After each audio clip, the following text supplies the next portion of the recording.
Okay, with Marcus well played today, mate. Difficult result today against Hythe. How do you think it went today for the boys? You know what? Team's young. We actually done very well. The thing that lets us down, I'd say, more is our communication. If we talk more, the 3 goals don't happen. Sure. Like you got their striker was like what 6'4", 6'5". Yeah. He scored 2 headers in the box, 3 headers. Yeah. But all game he was battling with Benna and Jezza, and he wasn't getting much change out of him. Yeah. But he somehow got 2-3 headers, and we're just looking around for somebody to actually blame. Yeah, absolutely. Where, as a team, we've got to blame each other for not doing like our jobs. So, but overall, they are a good team. They will be up there. There is no doubt. But if we played them again, it would be a different game.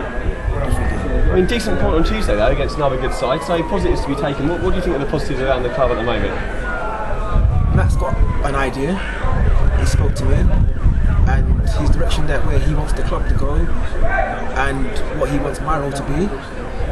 I don't have an issue with that at all, because I'm one of the experienced guys. So talk to the young players, which I've been doing during the games, before games, after games. You know, just trying to keep their heads up. Like obviously now I know that they're going to be a bit downbeat, but you know it's football. You can't let bad results get you down because it will affect your performance the following game. So just have to go again Wednesday, South Park away. Hopefully take 3 points. Obviously, I mean you've attracted attention from other clubs as well, Marcus, and you've stayed at Grinstead for the foreseeable. I mean, what is it about the club that you see as a positive in case you're really playing football? No, it's just the younger players have so much energy. And I can bounce off them. And as I've said before, I spoke to Matt because I did have a club did approach me and I spoke to them. The conversation was very brief after 60 seconds. And I said, nope, I'm not interested. And that was that.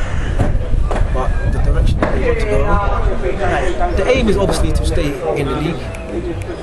But if I'm being honest, if these lads get their heads up and play with more confidence, knows where they can end up. Excellent, mate. Well, obviously it's a massive thing for us that you've stuck around. We really appreciate your efforts today, mate. I think you had a really good game today, and we look forward to seeing you the rest of the season, mate. Good luck to you. Thank you very much. Cheers, Marcus. Thanks, mate. Brilliant. Right, come on in, Matt. They've got all the kit in the bag. I have asked them back. Right, yeah, mate. Just when you're ready, Ant.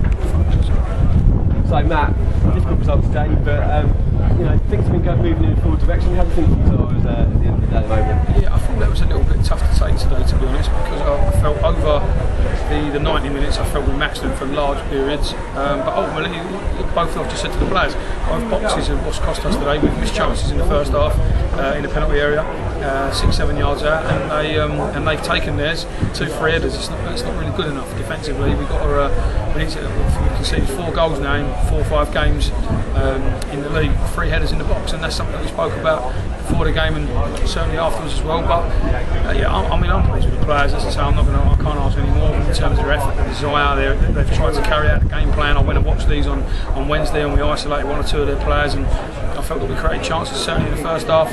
The third goal killed us a little bit, took a little bit of stuffing out of us, possibly where we got a lack of experience in the group. But overall, to be honest, we've certainly taken big strides forward from where we were. We've come away from home to a difficult place. Not many people have come here and get results, to be honest. And I felt that over the 90 minutes, I felt that we possibly deserved a little bit more than we got. But that's football, as I say. So we've got to, like I said to the boys, just got to keep going. They're learning, but they're learning together. So I'm pleased. I mean, you've mentioned that's 4 or 5 goals now from headers inside the box. Obviously, that's not something you can counteract on the sideline. What can we actually instill in a player to stop that from happening? Because that's looking like a problem. Yeah, without doubt. Yeah, I think obviously 2 things. One, can we try and stop the crosses? At times you can't, but the first goal, to be fair, we've got to track the runner. The fullback's gone, and our wide player hasn't gone with him, and he's got sort of an opportunity to cross it. And that was the one where obviously Alfie Mays tapped it in. So again, it's 3 goals from 3 crosses in the box. And ultimately we've got to pick up, so we can obviously do a little bit of work in terms of trying to stop the crosses coming in, but ultimately we've got 2 centre halves in there that are men, and they've got to go in there and they've got to win their headers. It's as simple as that. So we'll have to get on the training ground and do a little bit of stuff to do with that, but obviously, like you say, on the sideline, if they're not sort of going to be men enough to pick up their players, then it's going to be a difficult time on the ball kick, because teams do cross the ball in this league. So So, and obviously the higher you go, the more quality that comes in as crosses. So, yeah, like I say, we can work on that. It's not something that, it's like I say, we're not getting torn to pieces by teams, we're not getting opened up by teams. It's basic fundamentals of defending, and that needs to be better. We'll do some work on that prior to the game on Wednesday. So. Travis Gregory was outstanding today. I thought, he really got the ball down, turned people, ran at people all over the park. What does he bring to the side? Yeah, I mean, he's got high energy. He's only 21. He's another one of the youngsters. I've watched him for a number of years when he was at Beckenham Town, and when I came to this level, obviously I brought him in at the end of last year. He had a little injury at the start of the season, so he wasn't with us. But then obviously he's come in the last 3 or 4 games, and yeah, high energy. But again, I wouldn't just pick Travis out of that. Like I say, Marcus, Tashi, 18, the boys in midfield. Again, obviously they've worked great today. There's one player in the whole squad over 23 years old, 22 years old, which is fantastic. So that's not an excuse, that's a fact. And at the end of the day, like I say, I wouldn't just pick Travis out for that. I thought across the board, I can't really ask in terms of work rate, desire, effort. Just lacked a little bit of end product in their box, and a little bit more decisive and a little bit more ruthless in our own box.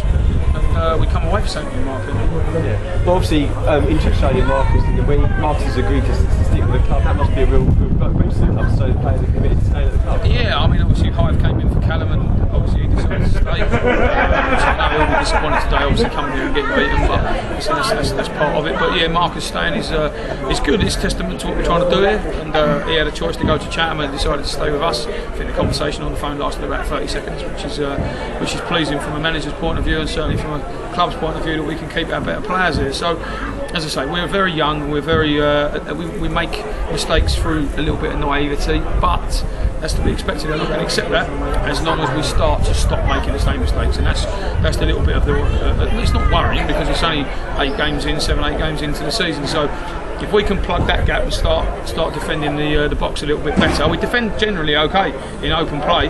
We're okay. Like I say, teams don't really break us down a great deal because we've got good shape off the ball, but we've certainly got to start defending crosses into our box a lot better. From dead balls, we seem to be all right. From free kicks, corners, we're okay. This is more from open play that we've got to start doing a little bit better. And like I say, we can obviously work on that. And I'm confident that we can get that right. And if we get that right, then we're not far away. We haven't scored any goals for about 5 or 6 games, and now we're scoring in the games, and that's a big plus, because it's not easy to score goals. So having players, we've got a lot of players now that look like they're going to score and they look a threat. So 8 games in, fixtures haven't really gone away from the start of the season. We've had a really, really tough start. We've had lots of good teams to play. Going forward now, which is getting a little bit easier for us in the next few games. How do you get the players together and get them on a winning run, having been through a few defeats, especially a young side? Yeah, I mean, to be fair, obviously this is the first defeat in 4, because obviously we drew, we lost on penalties, but over the 90-minute period we beat Chan, then we drew with Godalming, then we drew with Community Casuals, and then we come away here and obviously lost. So, to be honest, the boys have been good. Like, we haven't really let them get down beat, we haven't sort of slaughtered them at any point. There's no need to, there's no value in that. So, yeah, as I say, we've come away from home against a decent team that are going to be in and around. They was obviously in the playoffs last year where they got beaten heavily, and they're going to be wanting or expecting to be in and around it with players like Alfie, etc. up front. They've got, if they manage to hang on to him for the season, then they're going to be in the running. So coming away here and getting beaten, it certainly isn't disgraced, and we weren't disgraced in our performance by any means. So to be honest, the players are fine. Like I say, they'll regroup, we'll go again, we'll come in, probably train on Monday prior to the game on Wednesday. I mean, all the games in this division are difficult. There isn't an easy game. You look up and down the fixtures, there's possibly easier games, but there isn't an easy game. So we've just got to go in, and as I say, we don't really look too far ahead other than the next game, really. So we look at South Park, they've won again today, so they had a little blip, but now they've sort of turned that around and won the last couple of games. So that'll be tough going away from home there. But like I say, we had them looked at today, so we'll get a little bit of information about them. We'll just go again. Like I say, the boys, if you go in there, the dressing room's not deflated. It's disappointed, but it's not deflated. We won't let them get like that. There's no point to it. So, like I say, hopefully, the longer we keep this group of players together, if we keep them together for the 40 odd games of the season, I'm confident we'll be more than good enough to be. Well, there's a lot of positives to take out of it, Matt. Working really hard, appreciated by the club, and thanks very much for your time. No problem. Lovely. Thank you. Cheers. Thank you. Thank you.